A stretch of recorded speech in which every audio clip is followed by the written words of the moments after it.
QQQ versus QQQM. That's a little bit of a tongue twister, but what's the difference? Which one should I buy? Let's take a look at it. So, just for a little bit of context, both of these ETFs are from Invesco. They track the NASDAQ 100 index, which is the 100 largest non financial companies listed on the NASDAQ stock exchange. So, typically, these are tech companies most prominently, but they're screened for growth. Okay, so looking at QQQ here, you see that over the past year, it's up 7%, QQQM up 7.07%. You see the performance is going to track very similarly. So you're looking at 317.08 on the Qs over the past 10 year. Well, that doesn't exist for QQQM, which is one of the differences that we're going to get into here. Okay, so QQQ, just the three Qs, has an expense ratio of 0.2%. You see here the expense ratio 0.2%,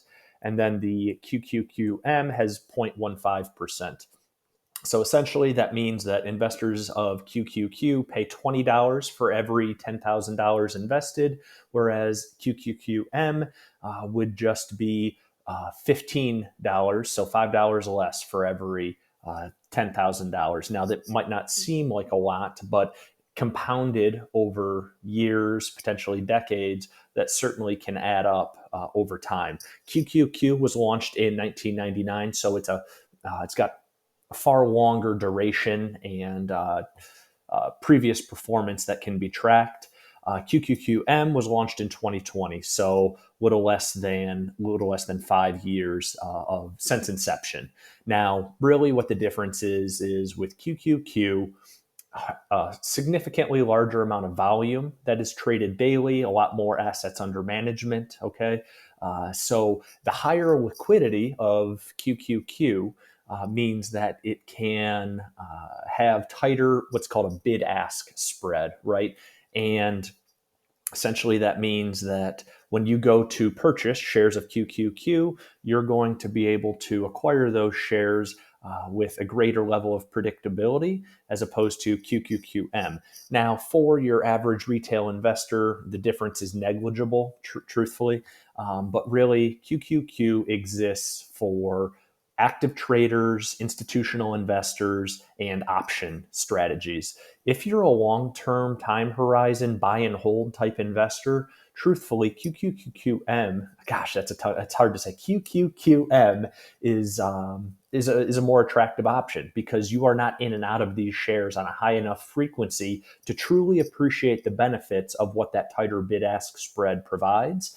So if you're going to buy and hold these shares for any length of duration, take advantage of the 0.05% difference in the expense ratio. Again, it might not seem like a lot, but over time, it is a noticeable difference. Okay, so that's the long and short of it. There's a lot more you can get into with the bid-ask spread, but every other facet of these two ETFs is the same, right? The dividend yield is going to be 0.68% for QQQM, and the dividend yield for the QQQ is 0.67. What makes that difference? It's actually just the difference in expense ratio. Okay, so slightly higher dividend distribution for the M version, which again doesn't seem like a whole lot, but it can add up over time, especially if you have a fair amount of capital invested into these ETFs.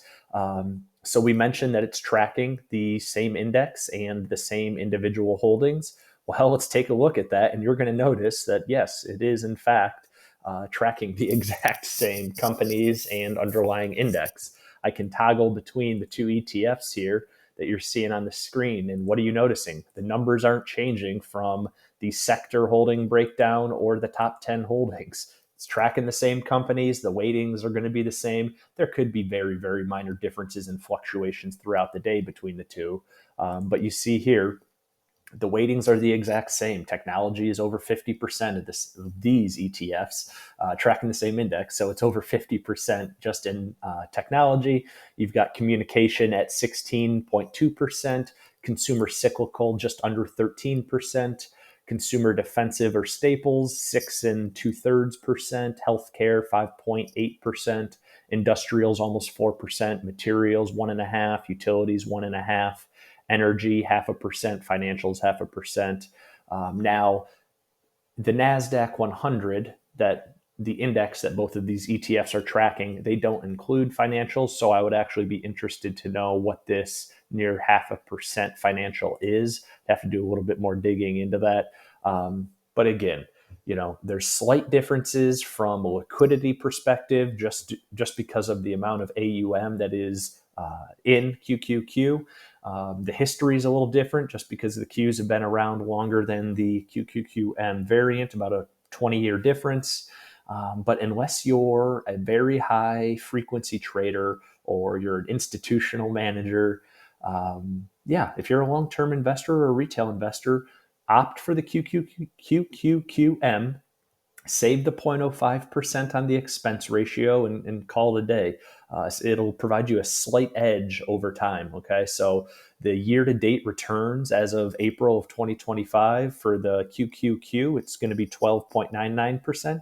For QQQM, it's going to be 12.95%. So there's a slight difference, but over time, you will appreciate a slightly greater return with the M variant. Okay, obviously share price is different, but yeah. So if you were ever curious what this QQQM is, if you're a buy and hold investor, opt for that edition, that version of it, and save a few bucks and get a 0.01% higher dividend distribution. So hope you got something from that. Hope you learned something. Thanks for watching. Take care. Bye-bye.